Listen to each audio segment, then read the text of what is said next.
बारिश का मौसम और बाहर हो रही है बारिश, तो ये समय उपयुक्त है देवराज इंद्र के बारे में बात करने के लिए।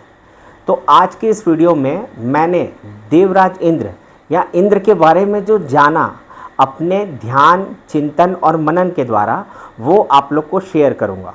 पर उससे पहले मैंने देवराज इंद्र के बारे में काफ़ी कुछ पढ़ा है और सुना भी है और काफ़ी लोगों से बात भी की है, तो वो उसको थोड़ा सा पहले डिस्कस करते हैं, ताकि मैंने ध्यान में जो देवराज इंद्र के बारे में जो जाना, जो अनुभव किया, क्योंकि बाकी सब तो पढ़ा हुआ है, बाकी सब सुना हुआ है, तो पढ़ा और सुना हुआ उसमें कितना आपको रिलेट कर पाओगे या फिर कितना आप समझ पाओगे, सही है गलत है जो भी है ना, क्योंकि माया जगत में हमको जीना है तो सही गलत का तो चुनाव करना पड़ेगा, ज़रूरी है। ठीक है, तो आप उसको आपस में रिलेट कर पाओ, इसलिए मैं पहले थोड़ा सा उपनिषद और वेदों में जो बोला गया है वो मैं आपको यहाँ पे बताता हूँ। तो शुरुआत करते हैं प्रथम वेद ऋग्वेद से। ऋग्वेद में लगभग 1028 सूक्तियाँ हैं, उसमें से लगभग 250 या उससे आधा लगभग इंद्र के ऊपर है। हाँ, काफ़ी आप देखोगे 1/4 पूरा इंद्र के ऊपर है। ठीक है, तो कुछ कुछ के अर्थ को आप सबको अगर समराइज़ करोगे तो देखा जाए तो इंद्र जो है वो इंसानों के द्वारा ही बनाया हुआ एक टाइप का देवता है। राइट, बनाया गया है, इंसान पहले से एग्जिस्ट नहीं। राइट, अब और आप डीप जब पढ़ोगे तो आपको समझ में आएगा कि जो भी है, जल, अग्नि, हवा, पानी, सितारे, ब्रह्मांड, आकाशगंगा, ये सब के होने के पीछे का कारण कौन है? इंद्र। तो वो एक टाइप से मतलब क्रिएटर लेवल का उन्होंने मतलब वेदों में उनका लगभग वर्णन है। अब आप जैसे उपनिषद में जाओ, उपनिषद में जाओगे तो इंद्र को क्या बोला गया है? इंद्र को ही आत्मा कहा गया है, जो अंदर की यात्रा है। देखो, वेदों में अगर आप वेदों को ध्यान से पढ़ोगे तो पूरा माया जगत में है, बाहर में ही करोगे आप, यज्ञ करोगे, हवन करोगे, ये मंत्रों का पाठ करोगे, सबका सब बाहर। जब आप उपनिषद को पढ़ोगे तो उपनिषद है सबका सब अंदर की तरफ यात्रा। मतलब उपनिषद को आप पढ़ो ना तो प्रैक्टिकल इनसाइड करना है स्वयं में, और जो इफेक्ट है वो स्वयं में क्या आ रहा है वो आप जब तक मतलब जैसे ही आप उसको क्लिक कर, यही क्लिक होना है कि आप देखो, आप जब वेद पढ़ रहे हो तो आपको क्लियर समझ में आ रहा है कि सब बाहर की बात हो रही है। जब आप उपनिषद पढ़ रहे हो तो क्लियर समझ में आ रहा है कि जो भी करने बोला जाए उसका इफेक्ट बाहर में नहीं देखना है, अपने अंदर में देखना है। बाहर में इफेक्ट डेफिनेटली आता है, पर हम क्या करते हैं, जो अंदर देखना छोड़कर बाहर की तरफ देखते हैं, और यहीं पे होता है कन्फ्यूजन। इसके अलावा देवराज इंद्र का वर्णन, जो देवराज इंद्र या मूर्त रूप है ना, देखो वेदों में क्या है ना, वो निराकार है, विस्तृत है, तो एक टाइप से ना परमात्मा टाइप का है। ठीक है, उपनिषद में क्या है, आत्मा के टाइप का है, क्योंकि अंदर की यात्रा ना, अंदर की बात कर रहे हैं, इंडिविजुअलिटी।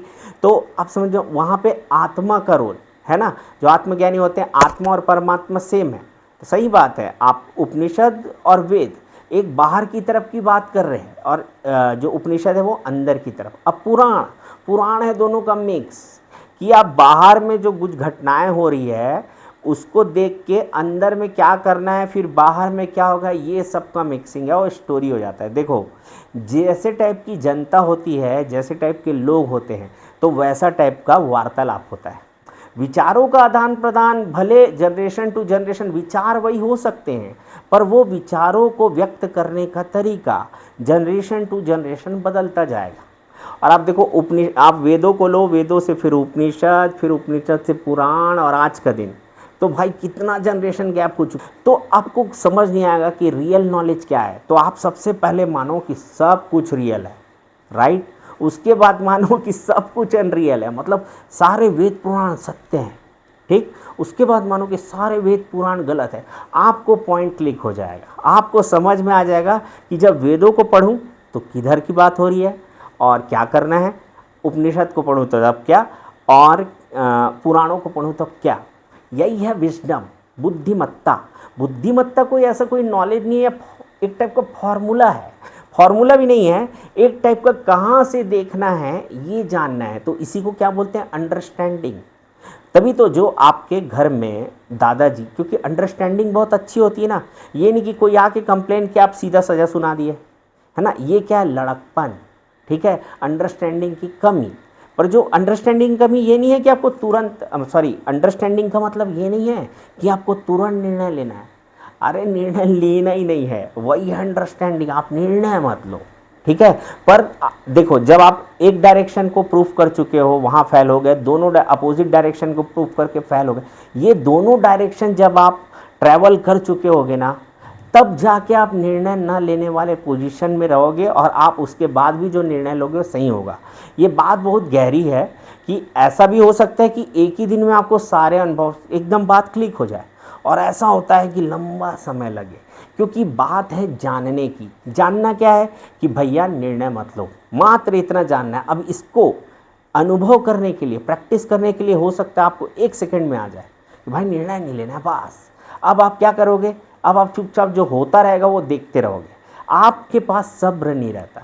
क्या सब्र है कि निर्णय नहीं लेना है, ठीक है। बात अलग डायरेक्शन से अलग डायरेक्शन जा रहा है, अभी हम इंद्र की बात करेंगे। तो इंद्र का वेदों, उपनिषदों और पुराणों में देखा जाए तो तीनों में एक कॉमन बात क्या है कि इंद्र डायरेक्शन देता है। किसको? सब कुछ को, कुछ मतलब मैटर्स को, राइट। वेदों में अब स्टार ले लो, गैलेक्सी ले लो, ये सब कुछ है ना, ये सब मैटर है, ठीक है। तो इसको डायरेक्शन, इसका क्रिएटर या किसके कारण, अब कारण बोलो, है ना, क्रिएटर डायरेक्ट नहीं बोले, ब्रह्मा टाइप नहीं बोला है, इसके कारण सब कुछ बनाया गया, ठीक है। तो जैसे एक बच्चे को अगर मेरे को पैदा कराना है तो पहले माँ को पैदा कराना पड़ा, राइट। ये एग्जाम्पल मैं क्यों दे रहा हूँ, लास्ट में मैं इसको लिंक करूँगा।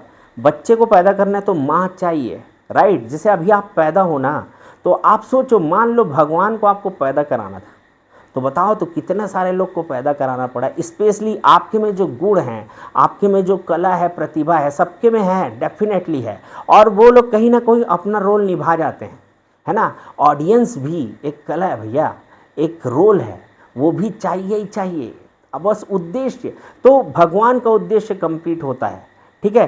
तो आप सोचो, सब में एक उद्देश्य है, और उस उद्देश्य की पूर्ति के लिए ये सब, आप सोचो ना, 13.8 बिलियन ईयर है, हमारे जैसा लाइफ आसपास मिल नहीं पा रहा है, तो इतना समय लगता है, सच में प्रोसेस लगता है। अगर फटाफट सब होने लग जाए ना, तो दुनिया तुरंत ख़त्म भी हो जाएगी ना, क्योंकि जल्दी जल्दी तो लंबा कुछ करना है तो उसके लिए लंबा करना पड़ता है, समय वेस्ट करना पड़ता है। यही है टाइम मतलब अलग अलग कि गॉड के पास का आपका एक दिन इधर 1000 साल के बराबर है, 1000 युग के बराबर है, राइट। बहुत सारी स्टोरी है, हर धर्म में आपको मिलेगी, और है ना, तभी तो अलग अलग जगह के लोग इसको फाइंड आउट कर पा रहे हैं, सच में ऐसा है, राइट। अभी देखो, इंद्र को मैंने ध्यान के माध्यम से जो जाना वो मैं आपको बताता हूँ। तो देखो, इंद्र को अब यदि ध्यान में टोटल साइंटिफिक अप्रोच हो सकता है, बुद्धिक प्रयोग हो, पर चलेगा, ठीक है। पर मैं ये तो जान रहा हूँ ना कि मैं बुद्धि का प्रयोग कर रहा हूँ, इतना पर्याप्त है।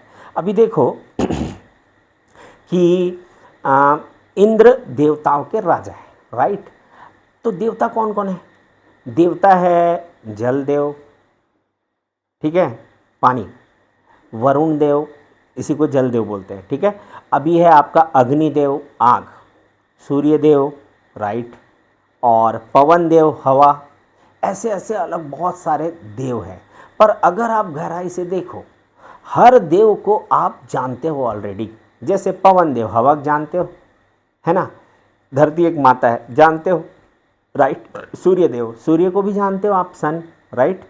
और अग्निदेव, अग्नि को भी जानते हो, सबको जानते हो, रूप जानते हो। इंद्र को नहीं जानते। इंद्र के बारे में क्या जानते हो? वज्र, शक्ति, बिजली, राइट। अब कुछ जगह में आप आगे और पढ़ोगे, स्वामी दयानंद सरस्वती को पढ़ोगे और भी इन सब को पढ़ोगे, तो आपको क्या पता चलेगा कि वो इंद्र, सूर्य को ही इंद्र बोले हैं, ठीक है। तो अलग अलग लोग, अलग अलग देखा जाए तो वो भी वही है, सूर्य। क्योंकि गौतम बुद्ध ने क्या बोला है कि सूर्य से ही मतलब सब का निर्माण हुआ, और उसके कारण हमारा निर्माण हुआ, राइट। उल्टा, अब उल्टा देखो, अब क्या बोला था कि इंद्र के कारण ही समस्त ब्रह्मांड की रचना हुई है, इंद्र के लिए, राइट। तो अभी देखो, इंद्र के लिए, तो आपके अंदर 5 इंद्रियां हैं, राइट, वही है इंद्र। अब इंद्र, पांचों इंद्रियों को मिला के मन बनता है, पर यही पांचों इंद्रियां जब कनेक्ट हो जाती है, ठीक है, इसीलिए उपनिषद में इसको आत्मा और कई जगह प्राण भी कहा गया है। तो अब देखो पांचों इंद्रियों, क्योंकि पांचों इंद्रियों से जब अनुभव नहीं करते हो ना, जैसे आपको मान लो सुनाई नहीं दे रहा है, स्वाद नहीं आ रहा है, दिखाई नहीं दे रहा है, कुछ महसूस नहीं हो रहा है बॉडी में, तो एक कोमा कोमा बोलते हैं, आपको पता ही नहीं चलेगा क्या हो रहा है अनटिल एंड अनलेस आप जब तक सपना नहीं देख रहे हो। वहाँ भी अनुभव कर रहे होगे, उस समय नहीं होगा आपके पास शरीर, पर आप अनुभव कर रहे होगे, ठीक है, इसीलिए उसको सपना बोल देते हैं, ठीक है। पर इस रियल वर्ल्ड में आपकी जब तक आपके पास इंद्रियां नहीं है तो ना आप हवा का अनुभव कर सकते हो, एक तो जिंदा नहीं रहोगे, नहीं आप हवा का अनुभव कर सकते हो, न स्वाद का, किसी भी चीज़ का अनुभव आप नहीं कर सकते। तो सब चीज़ को अनुभव करने के लिए आपको इंद्रियों का होना बहुत ज़रूरी है।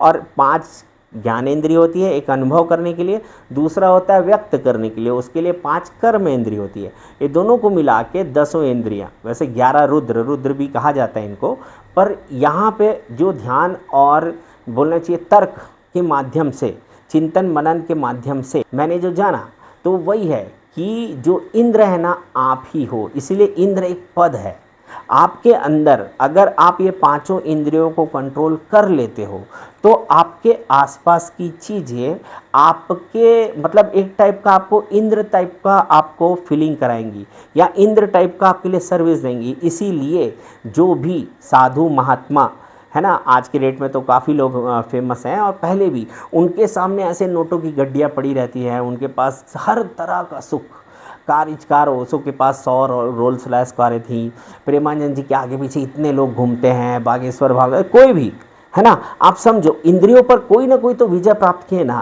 तभी तो उनको सिद्धि मिली, ऑब्वियस सी बात है। तो जैसे ही इंद्रियों पर आप विजय प्राप्त करते हो तो सारे के सारे देवता मतलब यही सब, ठीक है, सारी वस्तुएं चिज्जी, ठीक है, तो ये सारी की सारी चीज़ें आपको फॉलो करने लग जाती है, आपके आगे समर्पित हो जाती है, तो आपको स्वर्ग का अनुभव होगा, आप जो बोलोगे आपके लिए आ जाएगा, राइट।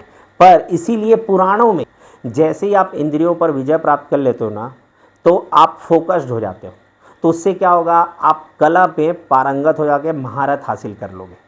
जैसे आप पढ़ाई करते होगे, बहुत ज़्यादा ब्रिलियंट हो गया, ऑब्वियस सी बात है, जो बच्चे होशियार है, ब्रिलियंट है, उनका मतलब उनका बाकी हर चीज़ में नहीं कि मैं भी खेलूँगा, मैं भी कूदूँगा, मैं भी मूवी देखूँगा, ये सब, क्योंकि ये सब इंद्रियों के भोग के लिए है, इंद्रियों के भोग को ही दिखाने के लिए हमारे पुराणों में, राइट, ये सब जो घटनाओं का वर्णन है जिसमें इंद्र को भोगी कहा गया, तो आप ही हो यार, आप ही की इंद्रियां, आप ही का शरीर चाहती है, आपको ही डर लगता है कि आपका पद चला जाएगा। जैसे आप किसी ऑफिस में हो या घर में हो, वहाँ पे अगर लीडरशिप का प्रॉब्लम आता है, सबके लिए सेम है, ऐसा नहीं है कि पुरुषों बस में है, ये महिलाओं के लिए भी एग्जैक्ट सेम टू सेम। मैं सारे जितने भी मैंने बातें बोली है इस वीडियो में, पहले वीडियो में, वो कोई पुरुष या महिला के विशेष संदर्भ में, क्योंकि हम बाहर की दुनिया का मैंने बात ही नहीं किया, बाहर की दुनिया की जब बात करूँगा तो उस समय भले स्पेसिफिक हो सकता है, पर अंतरतम में सबके सब हैं एक ही,